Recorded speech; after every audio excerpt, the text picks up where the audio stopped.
దగ్గరగా చేరేసి ఉన్న ప్రసూన తలుపుల మీద కొట్టాడు దేవీశంకర్.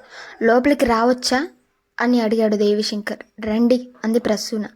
తలుపులు తోసుకొని లోపలికి వచ్చి ప్రసూన మంచం మీద కూర్చోబోయాడు దేవీశంకర్. అలా కుర్చీలో కూర్చోండి సౌమ్యంగానే అన్నా చాలా ఖచ్చితంగా ఉంది ఆమె మాట. చిన్నబుచ్చుకొని కుర్చీలో కూర్చున్నాడు. చుట్టూ చూస్తూ చాలా రోజులైంది ఈ గదిలో అడుగుపెట్టి అన్నాడు. ఏదైనా చెప్పడానికి వచ్చారా అంది ప్రసూన. అవును, వివేక్ విషయం చూసావుగా ఎలా మాట్లాడుతున్నాడు. తప్పతాగి ఒంటి మీద తెలివిలేని వాళ్ళు ఎలా అయినా మాట్లాడతారు అంది ప్రసూన. అలా కాదు, వాడి మాటల్లో కొంత కాదు చాలా నిజం ఉంది. వాడు ఎంత డిసిప్లిన్గా ఉండేవాడో నీకు తెలుసు. అలాంటి వాడికి నీ కోడలే తాగుడు అలవాటు చేసింది. ఏదో మనసులో పెట్టుకొనే ఈ పాడు అలవాటు చేసింది. బహుశా వాడు తప్పతాగి ఒళ్ళు తెలియకుండా ఉన్నప్పుడు ఈవిడ గారు తన మగ స్నేహితులతో తిరిగిందేమో అన్నాడు దేవీశంకర్. నేను నమ్మను అంది ప్రసూన. అందుకే వివేక్ పింకుని వీడు నా కొడుకు కాడు అంటున్నాడేమో అన్నాడు దేవీశంకర్. నాకు లేదు, కానీ వాడు నీ నోట్లోంచి పడ్డట్టుగా ఉన్నాడు. కానీ నీ కోడలి ప్రవర్తనతో వాడి మనసు చెదిరిపోయి ఉంటుంది, అందుకే అలా మాట్లాడుతున్నాడు. పోనీ నువ్వే ఒకసారి నీ కోడలితో మాట్లాడి విషయం ఏమిటో తెలుసుకోరాదు అన్నాడు దేవీశంకర్. మాట్లాడతాను, మీరు వెళ్ళండి అంది కరుగ్గా ప్రసూన. చిన్నబుచ్చుకొని కుర్చీలోంచి లేచాడు దేవీశంకర్. అత్తగారు గదిలోకి రాగానే మర్యాదగా లేచి నిలబడింది యశోద.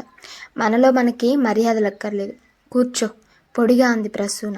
ఆ గొంతు ఎప్పటిలా లేదు, అపస్వరాలు పలుకుతోంది. కూర్చుంది యశోద. గడియారం చూసుకుంది. క్లినిక్కి వెళ్ళాలా అని అడిగింది ప్రసూన. అవును అని చెప్పింది యశోద. పోనీ ఇప్పుడైనా మానేయకూడదా అంది ప్రసూన.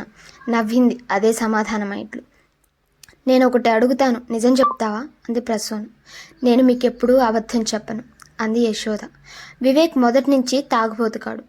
వాడికి పని కట్టుకొని తాగుడు నేర్పించింది నువ్వేనని తెలిసింది, నిజమేనా అని అడిగింది ప్రసూన. నిజమే అంది యశోద. ఇలా వాడికి తాగుడు అలవాటు చేయడంలో నీకు వేరే ఉద్దేశం ఏమైనా ఉందా అని అడిగింది ప్రసూన. ఉంది. ఏమిటది? క్షమించండి అంది యశోద. మొదటిసారిగా కోడల మీద పట్టరాని కోపం వచ్చింది ప్రసూనికి. నీ జీవితం నీ ఇష్టం వచ్చినట్లు ఆనందించు, నేను కల్పించుకోను. కానీ నీ ఆనందం కోసం వివేక్ జీవితాన్ని పాడు చేయకు, ఇది ఘోరం అంది. నిరసనగా వెళ్ళిపోతూ పింకును కూడా తీసుకుపోయింది ప్రసూన. నిర్ఘాంతపోయి నిలబడిపోయింది యశోద. జానికి ఫోన్ చేసింది యశోద. ఇన్నాళ్ళకి నేను గుర్తొచ్చానా?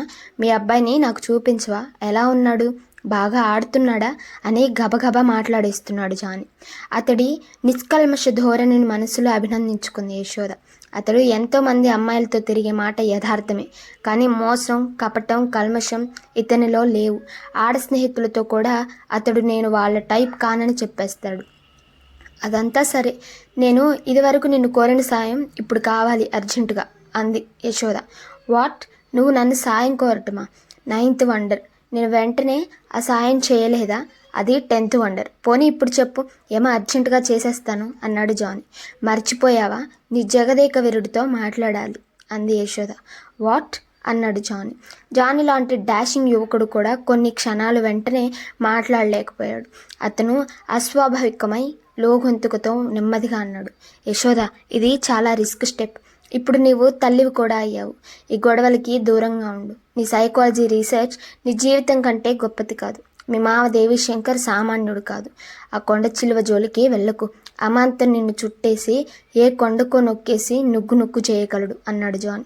అది నిజమని తెలుసు యశోదకి. కానీ ఇప్పుడు ఈ సైకాలజికల్ ఇన్వెస్టిగేషన్ ఆమెకు అకాడమిక్ రీసెర్చ్ కాదు, జీవితం కంటే ఎక్కువగా జీవస్మరణ సమస్యగా మారి కూర్చుంది. పింకు పుట్టినప్పటి నుంచి వివేక్ తాగుడు ఎక్కువైంది.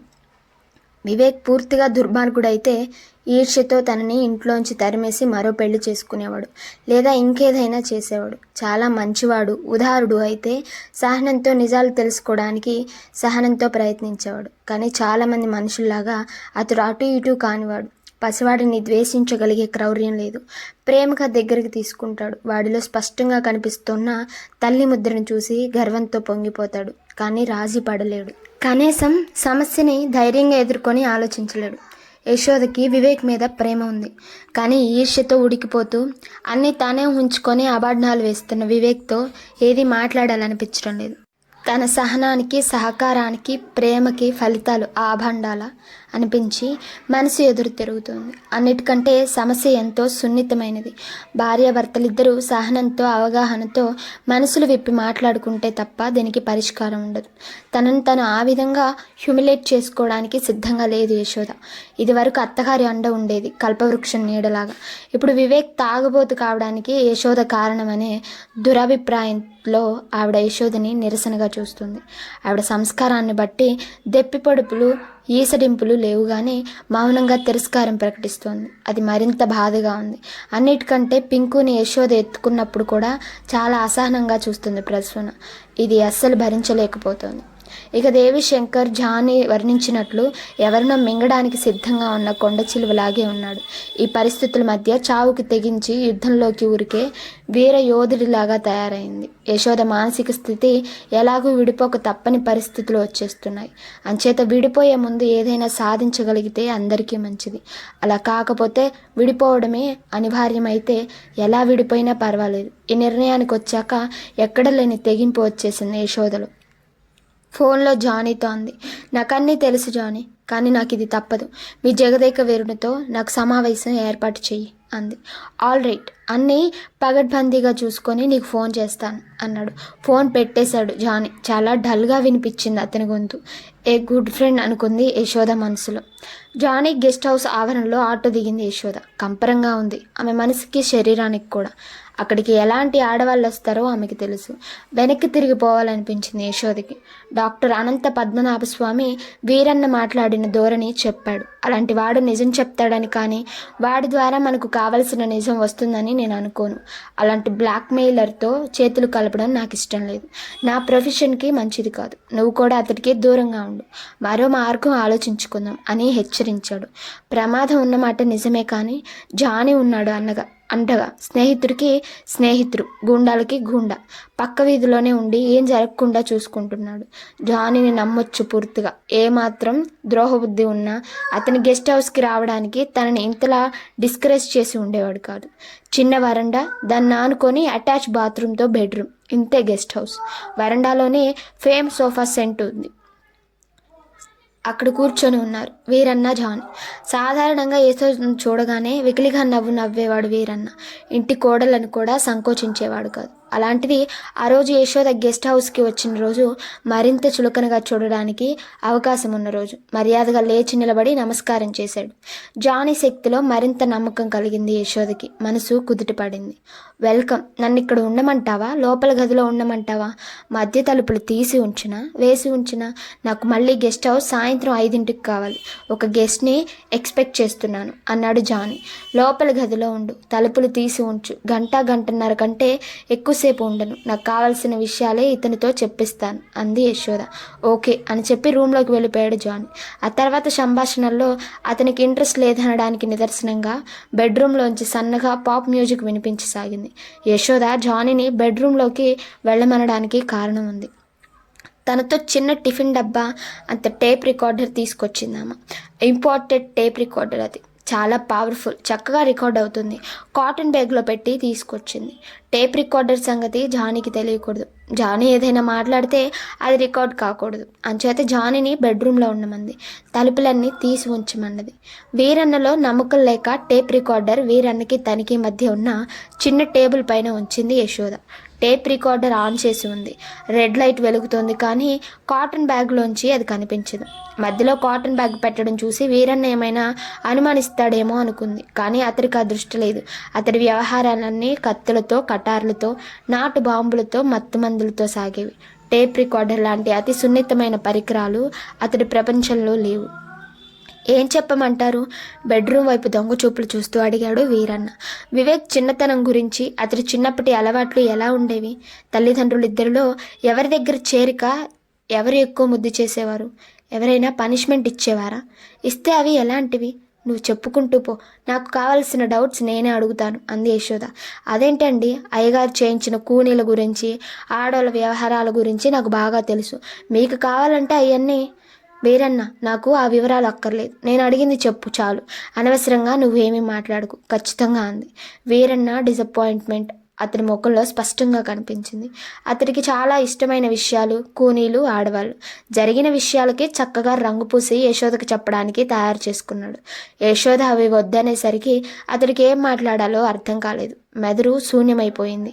ఏం చెప్పమంటారండి అన్నాడు. అతడి పరిస్థితి అర్థమైంది యశోదకి. వివేక్ని పసితనంలో అంటే మరీ నెలలు పిల్లాడిగా ఉన్నప్పుడు ఎవరు పెంచారు? ఇంకెవరండి? అమ్మగారేనండి. చిన్నబాబు పనులన్నీ ఆరు చూసుకునేవారు. మామగారికి కూడా కొడుకంటే అపురూపమేనా? అమ్మ నాయనో, చిన్నబాబు గారు ఆయన ప్రాణమండి. పైకట్ట పులిలా కనిపిస్తారు కానివ్వండి, కొన్ని సమయంలో నిజంగా పులే అనుకోండి. కానీ చిన్నబాబు గారి విషయంలో మాత్రం ఎన్నపూసేనండి. చిన్నబాబు గారు కోరుకుంటే కొండ మీద కోతైనా దిగి రావాల్సింది. చిన్నతనంలో 1-2 వయసులో వివేక్ ఎక్కువగా పేచీలు పెట్టేవాడా? అయ్యగారు గారాబు చేసేవారు కాదండి. అందుకని అయ్యగారి దగ్గర మారాలు చేసేవాడు. బాబు ఏదడిగితే అది అయ్యగారు తెప్పించేవారు. అమ్మగారి దగ్గరేమో పాటలు పద్యాలు వల్లించేవారు. ఏదడిగితే అది అంటే ఒకసారి చెట్టు మీద కోతిని చూసి అది కావాలి అన్నాడు. అప్పటికప్పుడు పాలేరుని పట్టణానికి లగెత్తించి పెద్ద కోతి బొమ్మ తెప్పించారు. ఇంట్లో చెట్టు మీదకి కోతి వచ్చిందా? ఇంట్లో కాదమ్మాయి గారు, పొలంలో. ఇంటికి పొలానికి ఎక్కువ దూరం లేదు. మరి 3 ఏళ్ల వయసులో వివేక్ని పొలానికి తీసుకెళ్ళేవారా? పొలానికంటే అయ్యగారు పని చేయాలేంటి? కర్ర పెత్తనమే. ఏడాది నిండినప్పటి నుండి మేలుకొని ఉన్నంతసేపు శనబాబు అయ్యగారు భుజాల మీదే ఉండేవారు. నిద్ర వస్తే మాత్రం దాసిదానికిచ్చి ఇంటికి పంపేవారు. అమ్మగారు ఎప్పుడైనా వివేక్ని అదిలించేవారా? అమ్మగారా? అదేం మాట అండి. చీమని దోమని కూడా అదిలించేవారు. కన్నబిడ్డని అదిలిస్తారా? కానీ అమ్మగారి దగ్గర ఏం మంత్రం ఉందో అయ్యగారి దగ్గర ఆగం ఆగం చేసే చిన్నబాబు గారు అమ్మగారి దగ్గర మాత్రం బంగారు బొమ్మల్లో కూర్చొని ఏం చెబితే అది వినేవారు. పెద్దమ్మ గారి దారే ఏరులేండి. నాలాంటి రౌడీ ముండా కొడుకు కూడా ఆ అమ్మని చూస్తే దూరం నుంచే మొక్కబుద్దేస్తుంది. పెద్దమ్మ గారు ఏం చెప్పేవారు? కథలు చెప్పేవారండి. భలే భలే కథలు. అప్పుడప్పుడు మేము కూడా నిలబడిపోయి ఆ కథలు వినేవాళ్ళం. కూసంత పెద్దయ్యాక చిన్నబాబు కూడా కథలు చెప్పేవాడండి. చాలా గమ్మత్తుగా ఇంట్లో జరిగినయే తను చూసినయే కథలుగా చెప్పేసేవారు. మేము నవ్వుకోలేక సచ్చేవాళ్ళం. అంటే నువ్వు మొదట్లో మామూలు పాలేరువేనా? అవునండి. మరి ఆయన గారికి ఇంత ముఖ్యమైన వాడివి ఎలా అయ్యావు? అది చెప్పాలంటే ఆడవాళ్ళ సంగతి చెప్పాలండి. చెప్పు. అయ్యగారికి ఆడవాళ్ళని సప్లై చేసేది నేనేనండి. మరి నా లెవెల్ పెరగలేదంటండి. పెద్దమ్మ గారికి తెలుసా? తెలవకుండా ఎట్టా ఉంటుందండి. మరి ఆవిడ ఊరుకున్నారా? రత్తిగోళ జరిగినప్పటి నుండి అమ్మగారు పెద్దయ్య గారితో సంసారం మానేశారండి. అది ఆడవాళ్ళ గురించి ఏమి పట్టించుకునేవారు కాదండి. అయినా కట్టుకున్న పెళ్ళం దగ్గర చేరనీయకపోతే మొగుడన్నోడు బయట ఆడవాళ్ళ దగ్గరికి పోక ఏం చేస్తాడండి? సవాలు విసిరాడు. అది పట్టించుకోలేదు. ఆమె మనసు మరొక వాక్యం మీద నిలిచింది. ప్రసూనకి దేవిశంకర్కి వేరువేరు పడక గదులు ఉండడం ఆమె దృష్టికి ఏనాడో ఆకర్షించింది. రత్తి గొడవ జరిగాక అమ్మగారు పెద్దయ్య గారితో సంసారం మానేశారు అన్న వాక్యం ఆమెలో కుతూహలాన్ని రేపింది. ఏదో పెద్ద గొడవ లేకపోతే ప్రసూన లాంటి స్త్రీ సహనం కోల్పోయి అంత కఠినమైన నిర్ణయం తీసుకోదు. రత్తి గొడవ చెప్పు. మరి ఆడవాళ్ళ సంగతి? వేషాలేక జరిగింది క్లుప్తంగా చెప్పు. క్లుప్తంగా చెప్పడం వీరన్నకి రాదు. ఆ సంగతి యశోదకి తెలుసు. ఆమెకు కావాల్సింది కూడా యథాలాపంగా మాట్లాడినట్లు చెప్పడమే. అలా అయితేనే మూలమూలల రహస్యాలు బయటికి వస్తాయి. అతడు సెక్స్ వర్ణనల్లోకి దిగకుండా అలా హెచ్చరించింది. అయ్యగారి పొలంలో చిన్న పెంకుటిల్లు ఉందండి. చిన్నదంటే చిన్నది కాదండి, ఒక మోస్తారుదండి. ఊళ్ళో మోతుబారి రైతులు 2-3 పొలాల్లోనే అలాంటి ఇల్లున్నాయండి. ఆడవాళ్ళ వ్యవహారాలన్నీ ఆటల్లోనేనండి. ఏ మాట కాపట్టే చెప్పుకోవాలండి. అయ్యగారు మొదట్లో రోజు ఆడవాళ్ళని పిలిపించుకునేవారు కాదండి. ఎన్నడో ఓనాడు ఎవరినో అది చాలా చక్కగా వయసులో ఉంటే పిలిపించుకునేవారండి. రత్తి చక్కనదేనండి. ఎర్రగా జామ పండులా ఉండేది. పెళ్ళైనా పిటపిటలాడుతూ ఉండేది. దొంగ సచ్చింది. అదే అయ్యగారిని తెగ కవ్వించిందండి. డబ్బు కూడా అడగలేదండి. ఇదంతా తన మీద మోజని అయ్యగారు మురిసిపడ్డారు. కుతంత్రమని తెలీదు, కాసుకోలేకపోయారు. ఆ ఊళ్ళో ఒక కట్టుందండి. మామూలు పోట్లాట్లయితే అందరూ కల్పించుకొని న్యాయం అన్యాయం మాట్లాడతారండి. ఆడవాళ్ళ విషయాలైతే ఎవరూ జోక్యం కలిగించుకోరండి. నాయుడు సచ్చినోడు మగాడిలాగా ఎదుటిపడి కొట్టలేక ఆడముండ రత్తిని అడ్డు పెట్టుకొని దాని మొగుడిని ఉపయోగించుకొని అయ్యగారి మీద దెబ్బతీశారు. తర్వాత మేము ఆ రత్తి మొగుడి పని నాయుడి పని కూడా పట్టేశాం. హత్యను సూచించే ఒక విచిత్రమైన శబ్దం చేశాడు వీరన్న. యశోదకి భయం వేసింది. సంభాషణ మార్చడానికి ప్రయత్నం చేసింది. ఈగలాటల కారణంగా పెద్దమ్మగోరు అయ్యగారితో అయ్యగారితో సంసారం మానేశారు అంటారు. అంతేగా, గలాటలు కాదండి, ఇట్లాంటివి మా వైపు మామూలే. చిన్నబాబుకి ప్రాణం మీదకి వచ్చింది కదా, అందుకు అలర్ట్ అయింది యశోద. చిన్నబాబుకి ప్రాణం మీదకి వచ్చిందా? ఏం జరిగింది, వివరంగా చెప్పు. హాయ్ బాబాయ్, చిన్నబాబుకి మళ్ళీ బతికి బట్ట కడతాడు అనుకోలేదండి. 4 నెల రోజులు మంచంలో ఉన్నారు, మన స్పృహలో లేదు. ఆ బాబు మళ్ళీ మన లోకంలోకి పడ్డాడంటే అదంతా ప్రసూనమ్మ పూజల మహిమేనని చెప్పాలి. రత్తి గొడవకి చిన్నబాబు జబ్బు పడడానికి ఏమిటి సంబంధం? అదంతా చాలా గమ్మత్తుగా అయిందమ్మగారు. తర్వాత పెద్దయ్య గారు బాధపడుతూ నాతో అంతా చెప్పుకున్నారు. పాపం పెద్దయ్య గారికి గుండె బరువు దింపుకోవడానికి నేను తప్ప ఎవరున్నారు? ఇలాంటి విషయాలన్నీ మనసు విప్పి ఎవరితో చెప్పుకుంటారు? చిన్నబాబుకి జబ్బెందుకు చేసిందో చెప్పు అంది యశోద. జబ్బంటే జబ్బు కాదండి, గాలి సోకింది. ఏమిటి? అవునండి, అప్పటికి చిన్నబాబు గారికి 7 ఏళ్ళు ఉంటాయండి. గుర్రబండిలో టౌన్కి బడికి కూడా వెళ్ళేవారు. ఆ రోజు చిన్నబాబు గారికి సెలవు కామేనండి. ఎప్పుడొచ్చి పెంకుటింట్లో ధ్యానం కుప్పల మీద నిద్రపోయారో మాకు తెలియదండి. ఆడతా పాడతా నిద్రపోయారు కామోను. అయ్యగారు రత్తితో లోపలికి వెళ్ళి తలుపేసుకున్నారండి. వాళ్ళిద్దరూ పడుకొని ఉండగా చిన్నబాబు లేచాడు. కళ్ళప్పగించి చూస్తా కూర్చున్నారు. కూసేపటికి పెద్దయ్య గారు చూశారు. అదిరిపడి రత్తిని వదిలేసి గబగబా దోవతి చుట్టుకున్నారు. రత్తి మాత్రం అట్టాగే పడుకుంది నవ్వుకుంటూ. ఇక్కడెందుకున్నావు, వెంటనే ఇంటికెళ్ళు అన్నారు అయ్యగారు కోపంగా. చిన్నబాబు గుడ్డల్లేని రత్తినే చూస్తూ అన్నాడు. చీ నాన్న, నువ్వు తప్పు చేస్తున్నావు, అమ్మతో చెప్తా. అయ్యగారిపై ప్రాణాలు పైనే పోయాయి. రత్తితో సంబంధం చిన్నబాబు కళ్ళ ముందు అమ్మగారు ఊరుకోరు. అలా చెప్పకూడదు, అది పాపం అన్నారు. చెప్తా, చిన్నబాబు మొండిపట్టు. అది పాపం, అలా చెబితే నరకలోకంలో యమధర్మరాజు నిన్ను హింసలు పెడతాడు. సలసల కాగే నూనెలో మూకుల్లో పడేయిస్తాడు. కనకన మండే నిప్పు స్తంభాన్ని కౌగిలించుకోమంటాడు. ఇనుప ముక్కుల కాకులతో పొడిపిస్తాడు. కూరల పళ్ళ కుక్కలతో పీకిస్తాడు. చిన్నబాబు కళ్ళు బాగా పెద్దవయ్యాయి. భయంతో ముఖం పాలిపోయింది. అది చూసిన అయ్యగారు స్థిమితపడ్డారు. ఇంత భయపెడితే ఇక పిల్లాడు తల్లితో ఏమి చెప్పడని అనుకున్నారు. చిన్నబాబు అప్పటికే రత్తిని వేలుతో చూపిస్తూ దాన్ని అని అడిగాడు. అప్పటికి రత్తిని కోపంగా చూసి దాన్ని కూడా సలసల కాగే నూనె మూకుట్లోనే వేస్తారు అని దాని చీర దాని మీదకి విసిరేశారు. అది తెయ్యిన లేచి నిలబడి చీరను దూరంగా విసిరేసి బారెలు జాపుతూ అంది. నిన్ను పూల రథం మీద ఊరేగిస్తారు, నన్ను సలసల కాగే నూనె మూకిట్లో పారేస్తారు. చచ్చినోడా, కాగే నూనె మూకిట్లోనే దూకుదూగాని ఉండు అంది.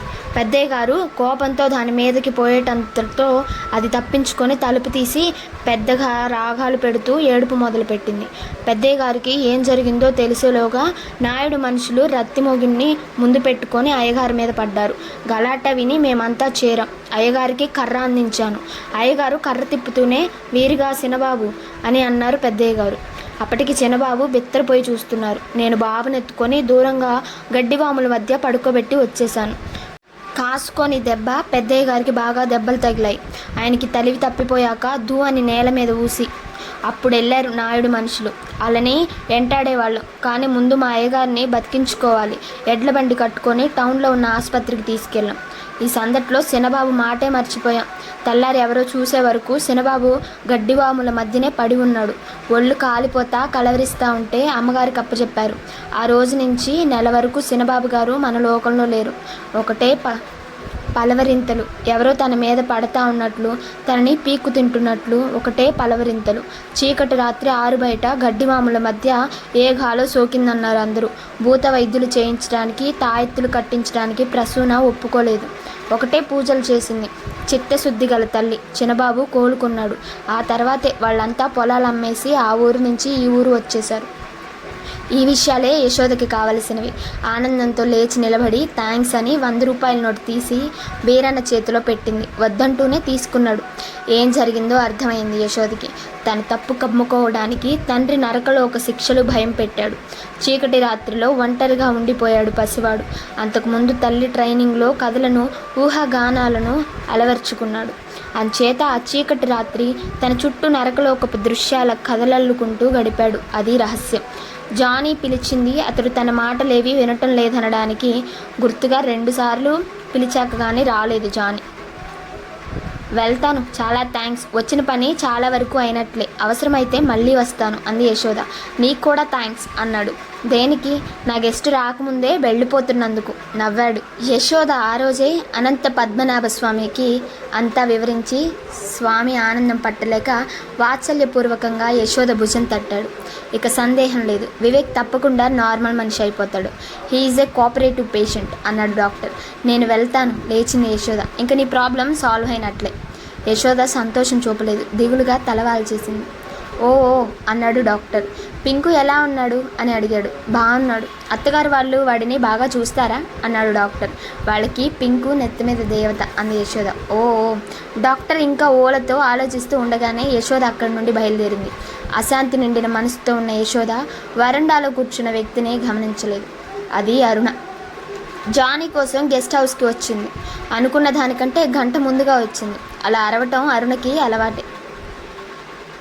స్వయంగా ఫ్లర్ట్ అయిన జానీ మిగిలిన గర్ల్ ఫ్రెండ్స్ని కనుక్కోవడం, ఆ రహస్యాలతో జానీని టీస్ చేయడం అరుణకి సరదా. అంచేత అపాయింట్మెంట్ టైంకి ముందు రావడం, రాను అని చెప్పి అకస్మాత్తుగా రావడం ఇలాంటివి చేస్తూ ఉంటుంది. వీటి వల్ల ప్రయోజనం ఉండదు. జానీ ఇలాంటివి లక్ష్య పెట్టడు. అరుణ వచ్చినప్పుడు గెస్ట్ హౌస్లో మరో గర్ల్ ఫ్రెండ్తో ఉంటే స్పష్టంగా ఆ విషయం చెప్పి అరుణని వెళ్ళిపోమ్మంటాడు. కానీ ఆ గర్ల్ ఫ్రెండ్ ఎవరో తెలుసుకుంటుంది. ఎలాగో తనలాంటి వాళ్ళు చాలామంది ఉన్నారనుకోవటంలో ఆ అమ్మాయికి ఒక సంతృప్తి. అంతరాలలో మరో ఆశ కూడా లేకపోలేదు. జానీ అంతరంగిక రహస్యాలు అతడు బయట పెట్టడానికి భయపడేవి.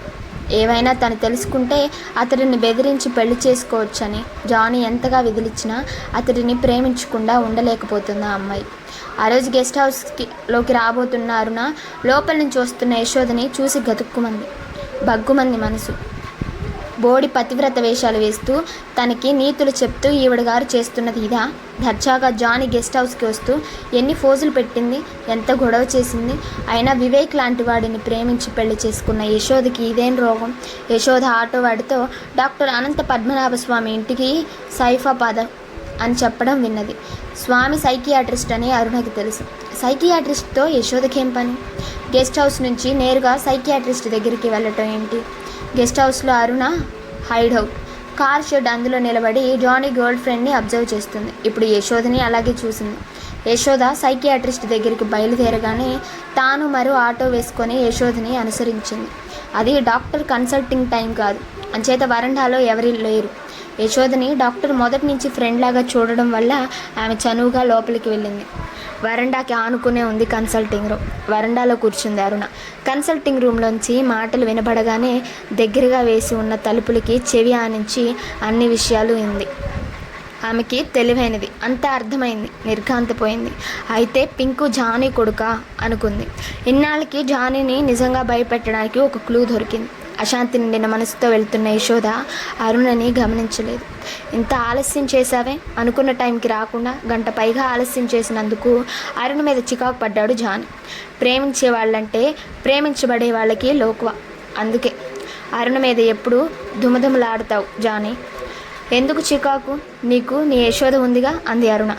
పక్కన బాంబు పడినట్లు అదిరిపడ్డాడు జానీ. అరుణ వ్యక్తిత్వంలో జానీకి ఏ కోసానా నమ్మకం లేదు. కొంపదీసి ఈ విషయం అల్లరి పెట్టదు కదా? పాలిపోయిన జానీ మొహం చూసి విజయం సాధించినట్లు పొంగిపోయింది. నీ సిఐడి ప్రాక్టీస్ ఇంకా మానలేదన్నమాట. సిగ్గులేదు అన్నాడు. నాకు సిగ్గుదేనికి? నువ్వు పడాలి సిగ్గు గర్వంగా అంది అరుణ. నేనెందుకు సిగ్గుపడాలట? ఇలాంటి స్నేహితురాలున్నందుక అన్నాడు. మండిపడింది అరుణ.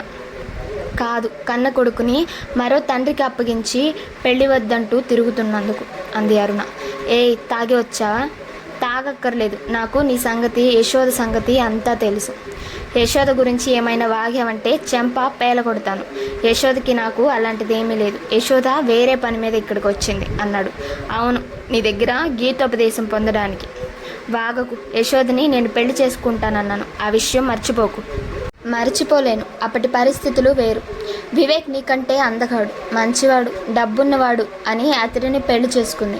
కానీ సైకాలజికల్ రీజన్స్ వల్ల వివేక్ అసలు సంసారం చేయలేకపోయాడు. అంచేత నీ ఆఫర్ అందుకుంది. పింకు నీ కొడుకు. మతిపోయినట్లయింది జానీకి. ఒళ్ళు తెలియని కోపం వచ్చింది. అరుణ తల వెంట్రుకలు ఊడి వచ్చేలాగా జుట్టు పట్టుకొని అటు ఇటు ఊపుతూ, ఈ ఎదవ కథలన్నీ ఎందుకు చెప్తున్నావు? నువ్వు ఏం సాధిద్దామని అన్నాడు. బాధ భరించలేక కెవ్వున అరిచింది అరుణ. చెప్పు అన్నాడు జానీ. వదులు, చెప్తాను అంది అరుణ. ఆఖరుసారి కోపంగా జుట్టు పట్టుకొని ఊపి దూరంగా విసిరేశాడు జానీ. దబ్బున నేల మీద పడింది. అంతటితో ఊరుకోక మళ్ళీ కోపంతో మీదకి వస్తూ, చెప్పు, ఎందుకు అల్లుతున్నావు ఇలాంటి కథలు అన్నాడు. అరుణ ఏడుస్తూ చేతులు జోడించి, నన్ను కొట్టకు, నీ తోడు నేను కదలాడటం లేదు, విన్నది చెప్తున్నాను అంది. విన్నావా? ఏం విన్నావు? ఎక్కడ విన్నావు అన్నాడు జాన్. నన్ను కాస్త ఊపిరి తీసుకొని చెప్తాను అంది అరుణ. వరండాలో ఫేమ్ సోఫాలో కూలబడిపోయిన జానీ కోపము చికాకు అణుచుకోలేకపోతున్నాడు. అరుణ బెడ్రూమ్లోకి వెళ్ళి ముఖం కడుక్కొని పైన పౌడర్ అద్దుకొని వచ్చింది. జానీ పక్కన కూర్చొని తను విన్నదంతా వివరించింది. సారీ, ఇవన్నీ విన్నాక యశోదని నీ గెస్ట్ హౌస్లో చూశాక పింకు నీ కొడుకే అనుకున్నాను అంది అరుణ. నిర్ఘాంతపోయాడు జానీ. ఇందుక యశోద వీరన్నతో మాట్లాడానన్నది? ఇందుక ఏదో దిగులు దాచుకున్న దానిలా కనిపిస్తోంది. ఇందుకు పింకు తండ్రి ఎవరంటావు అడిగింది అరుణ. అదే ప్రశ్న జానీ మనసులో కూడా. కొంపతీసి దేవిశంకర్? కసితో బగ్గుమంది జానీ మనసు. యశోద పనిచేసే క్లినిక్కి వచ్చాడు వీరన్. అతడి ముఖం చూడగానే కలుగుతున్న జుగుప్సిని చికాకుని అంచుకొని, ఇక్కడికి ఎందుకు వచ్చావు? నాతో మాట్లాడవలసింది ఏమైనా ఉంటే ఇంట్లో మాట్లాడు అంది కరుగ్గా. మామగారికి వీరన్న భయపడతాడని ధైర్యం. ఒక విషయం అమ్మాయి గారు, ఆ రోజు నేను అదే రత్తి గొడవ జరిగిన రోజు ఇంకా కొన్ని వివరాలున్నాయి చెప్పవలసినవి అన్నాడు. ఈ మాటలు వినగానే యశోద ధోరణి మారిపోయింది.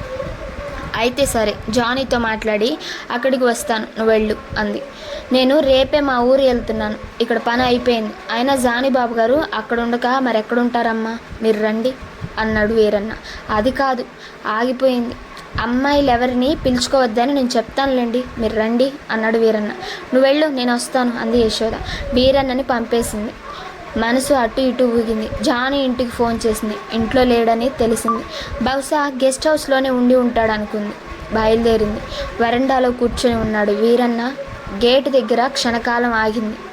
వీరన్న బెడ్రూమ్ వైపు తిరిగి, జానీ బాబు, అమ్మాయి గారు వచ్చారు అని అరిచి చెప్పాడు. అతడితో వరండాలోకి వచ్చింది. ఎప్పటిలాగే వరండాలో ఫేమ్ సోఫాలో కూర్చుంది. జానీ బాబు లోపలికి రమ్మంటున్నారు అన్నాడు బెడ్రూమ్ లోపలికి వెళ్ళి వచ్చిన వీరన్న. అవసరం కొద్దీ వీరన్నతో మాట్లాడుతున్నా అతడిని ఏనాడు నమ్మని యశోదలో అనుమానం పెరిగింది. కనుబొమ్మలు ముడిచి, జానీ ఒక్కనాటికి అలా అనడు, నేను నమ్మను. జానీ ఇలారా అంది గట్టిగా. చేరవేసి ఉన్న బెడ్రూమ్ తలుపులు తెరుచుకున్నాయి. బయటకు వచ్చింది జానీ కాదు, దేవిశంకర్. అతడితో పాటు ఎస్ఐ, 2 కానిస్టేబుల్స్ కూడా వచ్చారు. బెదిరిపోయింది యశోద. ఎప్పటి నుంచి మనసు లోపల ఉన్న భయం నిజమవుతోంది. యశోద, వ్యభిచార నేరం కింద నిన్ను అరెస్ట్ చేయడానికి కావలసిన సాక్ష్యాధారాలన్నీ మా దగ్గర ఉన్నాయి. అప్పుడు ఎలాగూ నువ్వు వ్యభిచారినివని రుజువు చేసి వివేక్ చేత నీకు విడాకులు ఇప్పించగలను. కానీ అంచేత అంతవరకు రాకుండా నువ్వే ఈ కాగితాల మీద సంతకాలు పెట్టు. తను తీసుకొచ్చిన కాగితాలు అందించాడు దేవిశంకర్. లాయర్ సలహాతో అతి జాగ్రత్తగా వ్రాయించిన కాగితాలవి. వాటి సారాంశం ఇది. నేను జానీని ప్రేమించాను. అతడికి నాకు చాలా రోజులుగా సంబంధం ఉంది. ఇప్పుడు ఆ సంబంధం తెంపుకోలేను. వివేక్తో సంసారం నాకు ఇష్టం లేదు. విడాకులు కోరుకుంటున్నాను. వివేక్ స్థిరాస్తుల మీద నాకు ఏ విధమైన సంబంధం లేదు. చివరి వాక్యం చదివి అంత బాధలోనూ లోపల నవ్వుకుంది. విడాకులు తీసుకోవడం మానటమా అనేది యశోదకి పెద్ద సమస్య కాదు. కానీ తెలుసుకోవాలనే కుతూహలంతో నేను ఇక్కడికి వచ్చిన మాట నిజమే కావచ్చు. అంత మాత్రాన వ్యభిచార నేరం కింద నన్ను ఎలా అరెస్ట్ చేయగలరు? అలాంటి పరిస్థితుల్లో సహితం కోడలి నిబ్బరాన్ని, ధైర్యాన్ని మెచ్చుకోకుండా ఉండలేకపోయాడు దేవిశంకర్. వెటకారంగా అన్నాడు, ఇంతకుముందే నీ జానీని పోలీస్ కస్టడీలోకి తీసుకున్నారు. అతడి దగ్గరకు వచ్చిన అమ్మాయి తల్లిదండ్రులు పోలీస్ రిపోర్ట్ ఇచ్చారు. ఆ అమ్మాయి జానీ తనని మభ్యపెట్టి మాయమాటలు చెప్పి ఇక్కడికి రప్పించాడని రిపోర్ట్ ఇచ్చింది. అలా జానీని పట్టుకున్నారు. అలాంటి వాడి దగ్గరికి, అందులోని ఇంత చరిత్ర ఉన్న గెస్ట్ హౌస్కి అంతటా నువ్వు స్వయంగా వచ్చావు కనుక అర్థమైంది. ఇదంతా ప్లాన్గా తయారు చేసిన పథకం అన్నమాట. గర్వంగా నవ్వాడు దేవిశంకర్. యశోద మనసు రగులుతోంది. నా నుండి విడాకులు పొందడానికి ఇన్ని పన్నాగాలు, పథకాలు అవసరం లేదు. వివేక్ ఒక్క మాట అంటే నేను ఏనాడో ఇచ్చేసేదాన్ని. ఓహ్ త్యాగశీల, నాకు నీ త్యాగం అక్కర్లేదు. ఒక హక్కుగా విడాకులు కావాలి. నీ నీడ మా వాడి మనసు మీద కానీ మా ఇంటి మీద కానీ పడకుండా కావాలి కసిగా అన్నాడు దేవిశంకర్. యశోదకి ఎదుర్కోవాలని ఉంది. పోలీస్ కస్టడీలోకి తీసుకోమని సవాల్ చేయాలని ఉంది. అతి ప్రయత్నం మీద నిగ్రహించుకుంది. వివేక్ మనసు ఇప్పుడిప్పుడే స్థిమితపడుతోంది. ట్రీట్మెంట్ ప్రారంభించానని చెప్పాడు స్వామి. అతని మనసు చెదరగొట్టడానికి ఇది కాదు సమయం. వివేక్ తనని అర్థం చేసుకోగలిగితే ఇలాంటి కాగితాలు 1,00,000 కూడా తనని వేరు చేయలేవు. ఇలా ఇవ్వండి కాగితాలు తీసుకొని సంతకం చేసి ఇచ్చేసింది యశోద. దేవిశంకర్కి ఆశ్చర్యం కలిగింది. ఎవరెంత కాదన్నా యశోదకి ఆస్తి మీద మమకారం లేదని అతడు నమ్మలేడు. గెస్ట్ హౌస్ నుంచి నేరుగా తల్లి దగ్గరకు వచ్చింది యశోద. పసిపిల్లల తల్లి ఒళ్ళో తల పెట్టుకొని పడుకుంది. తల్లడిల్లిపోయింది పార్వతి. మొండిగా పరిస్థితులతో పోట్లాడుతుంటే కానీ ఢీలా పడిపోదు యశోద. ఏమాత్రం భరించలేనిదేదో జరిగి ఉండాలి. ఏమీ అడగకుండా యశోద తల నిమురుగా కూర్చుంది. తల్లి చేతిని ఆప్యాయంగా తన చేతిలోకి తీసుకుంది యశోద. చాలా హాయిగా ఉందమ్మా, కళ్ళు తెరవకుండానే అంది యశోద. పార్వతి హడలిపోయింది. ఏం జరిగింది? ఏదో దారుణమైనదే జరిగి ఉండాలి అమ్మ. ఒకవేళ నేనేదేమైనా ఇబ్బందుల్లో చిక్కుకొని నీ దగ్గర ఇలా పడుకోవాలని వస్తే నన్ను పొమ్మంటావా? అవేం మాటలే. ఎప్పటికీ నిన్ను నా గుండెల్లో దాచుకుంటాను. ఎప్పటికీ నిన్ను పొమ్మనటమే అమ్మే. మరి అప్పుడు మా అత్తగారు రాగానే నన్ను పంపేశావుగా, అది నీ సంతోషం కోరి. నిజం చెప్పు, అల్లుడికి దూరంగా నువ్వు హాయిగా ఉండగలవని నువ్వు చెప్పినా నేను నమ్మను. ఆ రోజుల్లో నీ ముఖం మీద చిరునవ్వు కనపడేదే కాదు. అలా నిన్ను చూడగలనా? నాకు అలా రావాలని ఉందమ్మా, కానీ వస్తే నువ్వేమీ అనకూడదు. కొన్నాళ్ళు నాకు నీ అండ కావాలి, నీ ప్రేమ కావాలి. పిచ్చి పిల్ల, నీ మీద కాకపోతే నా ప్రేమ ఇంకెవరి మీద? ఇప్పుడు నీవు తల్లివయ్యావు కదా, నీకే తెలుస్తుంది అంది పార్వతి. పార్వతి ఒళ్ళోంచి లేచింది యశోద. వెళ్ళి పింకుని తీసుకొస్తాను అంది. పింకుని తీసుకొస్తావా? అంటే ప్రస్తుతం కొంతకాలం నీతో ఉంటాను, తర్వాత ఏమవుతుందో నేను చెప్పలేను. నాకు తెలీదు. కానీ నిజంగా వివేక్ని వదిలి నేను రావాలనుకోవడం లేదు. అంచేత నాకు నచ్చ చెప్పడానికి కానీ నీతులు బోధించడానికి కానీ ప్రయత్నించుకో. నువ్వు అలా చేస్తే నీ దగ్గర నుంచి కూడా పారిపోతాను అంది యశోద. బిత్తరపోయింది పార్వతి. యశోద వచ్చేసరికి డైనింగ్ టేబుల్ ముందు కూర్చొని మాట్లాడుకుంటున్నారు దేవిశంకర్, వివేక్, ప్రసూన. విషాదంగా ఉన్న ప్రసూన ముఖము, అణుచుకుంటున్న వివేక్ ఉద్రేకము వాళ్ళు యశోద గురించే మాట్లాడుకుంటున్నారని చెబుతున్నాయి. యశోదను చూడగానే చేడు పురుగును చూసినట్లు చేదరించుకుంటూ, మళ్ళీ ఈ గడపలో ఎందుకు అడుగు పెట్టావు అన్నాడు దేవిశంకర్. ఇంత అవమానం భర్త ఎదురుగా జరుగుతుంది. భర్త ఏమీ అనడం లేదు. కుతుకుతూ ఉరుకుతుంది యశోద మనసు. ఆడజన్మ ఎత్తినంత మాత్రాన అన్ని అవమానాలు నోరు మూసుకొని భరించవలసిందేనా? ఇది కేవలం విమెన్ సమస్య మాత్రమే అయితే యశోద ఇంకా తీవ్రంగా మాట్లాడేది. కానీ ఇక్కడ ఒక గాయపడ్డ మనసు చిక్కుకొని ఉంది. ఆ మనసు తను ప్రేమించిన వివేక్ది. నీ వస్తువులన్నీ ఇవాళ మీ ఇంటికి పంపేస్తాను వెళ్ళు అన్నాడు మళ్ళీ చీపు అన్న ధోరణిలో. వస్తువుల కోసం నేను రాలేదు. అలాంటి వాటి గురించి నేను ఆలోచించను. నేను పింకుని తీసుకెళ్ళడానికి వచ్చాను. పింకునా? అప్రయత్నంగా అంది ప్రసూన. అప్పటికే ఆవిడ ముఖం పాలిపోయింది. ఇప్పటికీ మీకు అన్ని విషయాలు తెలిసి ఉంటాయి. నేను ఇక్కడ కుదరనప్పుడు పింకుని ఎలా వదలను? నన్ను క్షమించుండత్తయ్య అని ప్రసూన ముఖం చూసి సానుభూతితో అంది. దేవిశంకర్ పులిలా లేచాడు. మనిషి నెత్తురు రుచి చూసిన పులి కళ్ళలాగే ఉన్నాయి అతడి కళ్ళు. బిడ్డని అక్కడ పెట్టు అన్నాడు. ఉరుముతున్నట్లు తెల్లబోయింది యశోద. ఈ పరిణామం ఆమె ఊహించినది. నా కొడుకు మీరెవరు తీసుకెళ్ళొద్దనడానికి అంది యశోద. వాడు మా వంశాకురం, మా ఇంటి దీపం. నీ పాపిష్టి చేతులు వాడి మీద పడడానికి వీల్లేదు, వదులు. నిర్ఘాంతపోయింది యశోద. చటుక్కున పింకుని గుండె కదుముకుంది. జాగ్రత్త, పింకు జోలికొస్తే ఊరుకోను అంది. దేవిశంకర్లోని తోడేలు పూర్తిగా బయటికి వచ్చింది. ఏమిటి అరుస్తున్నావు? ఊరుకోక ఏం చేస్తావు? పోయి నీ రంకు మొగుడితో చెప్పుకుంటావా? యశోద చేతుల్లోని పింకుని బలవంతంగా లాక్కున్నాడు. కెవ్వును కేక పెట్టింది యశోద. గబుక్కున లేచాడు వివేక్. కూర్చో, ఈ రాక్షసి చేతికి మన బాబుని ఇస్తే తనలాగే తయారు చేసి పెడుతుంది అన్నాడు కరుగ్గా దేవిశంకర్. యశోద ఏది గమనించడం లేదు, దేనిని లక్ష్య పెట్టడం లేదు. నా బాబు, నా పింకు అని పిచ్చిదానిలా దేవిశంకర్ చేతిలో ఉన్న పింకుని లాక్కోవడానికి పెనుగులాడుతోంది. వీడియో నచ్చినట్లయితే లైక్ చేసి సబ్స్క్రైబ్ చేసుకోండి.